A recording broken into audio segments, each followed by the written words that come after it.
Hi there, I'm Cha Jones, the Nomadic Chick, and today I want to talk to you about something that's extremely important. Now, I know that you're prepared to move abroad, go study, or you're just traveling. Whatever you're about to do, this is one thing that you must think about before you even get on the plane. Now, if you're already gone, it's still something that you can take care of, although you've already left. So, I want to talk to you about 5 very important plans that you need to have that create your crisis management plan. So the first plan is a health plan. So let's say that you have a pre-existing illness and you need medication or you have to travel with equipment. Of course, you've already thought of this. You have planned to have the equipment shipped correctly and properly, and you've thought about the fact that you need this medication. Well, in some cases, you don't have same or similar medications in different countries. So please write down a list of all the medications that you need and then put a plan together on how you're going to have that medication shipped to you or how you're going to get that medication in your new country. And if they don't have the same medication, that they have something very similar. Also, if you already thought about this and you're like, I'm going to ship my medication every 3, 6, or 9 months, or maybe once a year, think about the fact that sometimes the medication may not clear customs. So that's something that you need to think about as far as your health. Now, let's say you don't have any medications that you need to take and you're, for the most part, healthy. So today you're healthy, but you never know what will happen, and your health can change quickly. One day you're perfectly fine, the next day you have cancer or you have some type of disease that's curable, but it just snuck up on you. You have a cold that turns into pneumonia, or you go in with a belly pain and find out you have to have your appendix taken out. Something that you didn't think that was going to happen to you has happened to you, and it can happen to you anywhere. But now you're living abroad. What do? Well, in most cases, having a surgery procedure or something medical is much cheaper than having it in the U.S. So that's a great thing. That's a plus. But let's say that you have this surgery, which is much cheaper, but still it costs you $100 to $300, where it would have cost you $5,000 in the U.S. Well, you're saving money, but maybe you didn't have that money in reserve. So it's a great thing to think about having a health care plan reserve. So that's number 1. Number 2, I want to talk to you about having travel insurance. Now, I know a lot of people are like, I don't need travel insurance. I'm never going to use it. Well, that's the reason we have any type of insurance. Like, it's not about if it happens. It's about when it happens. When it happens, you want to be prepared. You don't want to be like, oh, I don't have any clothes because my bags were displaced, or my flight got changed and I have no way of replacing this ticket. So you want to be prepared. Now, again, I'm not trying to scare you. I'm just trying to prepare you.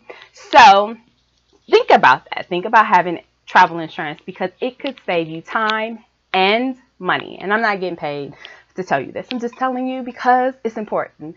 So research travel insurance and read the fine print because not all travel insurance is the same and it's not all created equal. So you want to make sure that you have the travel insurance that will cover you and your assets. Just saying. The next plan that I think you must have as far as creating a crisis management plan is a safety plan. Do you know where your embassy is? That's number 1.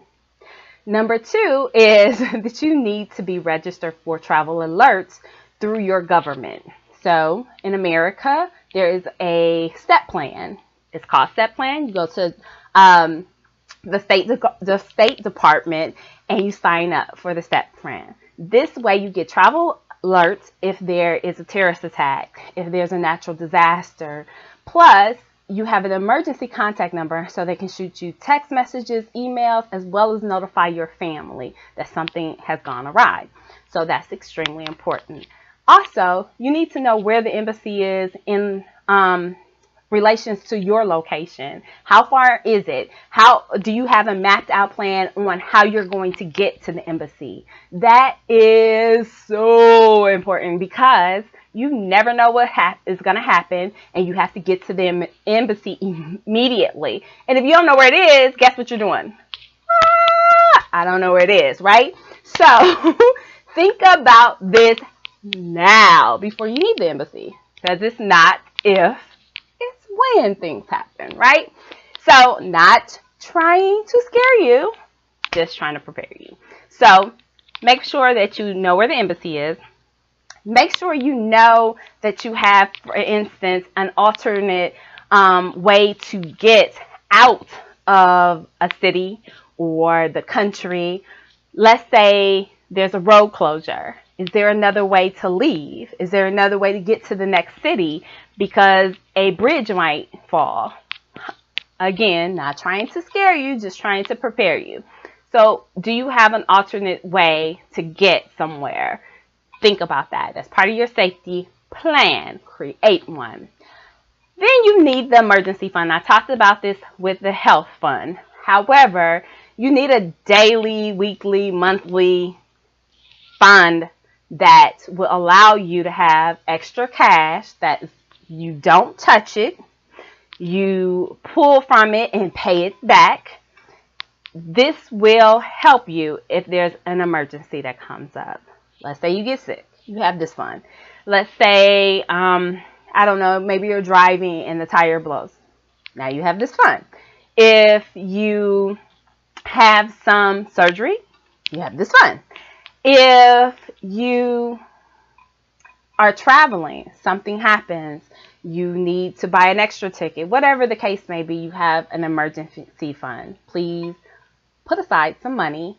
And you can put just, $10, $20, $30 away each month so that or each paycheck, so that you have some extra cash in case something happens. That's the in case of emergency fund, not in case I need to go out fund.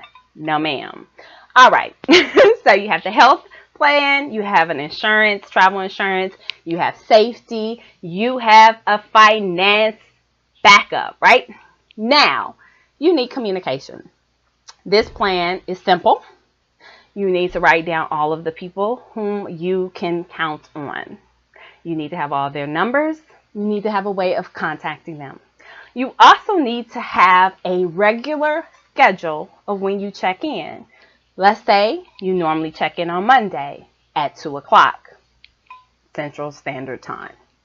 Well, I haven't heard from you. Monday has come. Tuesday has come. Wednesday has come. Guess what I'm going to do? Be concerned. Now I am going to reach out to you. And if you're not answering, I need to go to what? Plan B. And check on you. So be mindful, number one, that people care about you and they want to know where you are. But also have this check-in and it's regular so that people are like, I haven't heard. Normally Monday is our check-in time. We have a regular check-in. They haven't left me a voicemail. I need to check on them. I need to contact you, and you should have a backup, like call my girlfriend I work with, or my co-teacher, or my boss, so that somebody can start looking for me. And this is not a good time to say, oh, I was at the bar, I forgot, or I got so carried away with my life. No, every Monday at 2 o'clock I check in. That way you're safe. People know where you are. And you also have people who are, communicating with you on a, weekly basis. And this is something that's routine. And you have a pattern that somebody can kind of assess and say, you know what? It's time for me to figure out what's going on with this person. So here we go. Let's recap. So you have a health plan.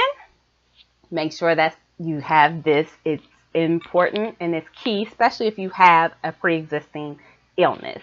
This is not to tell you, oh, you can't go because you have this pre-existing illness. This is just so that you know how to manage it and manage it well.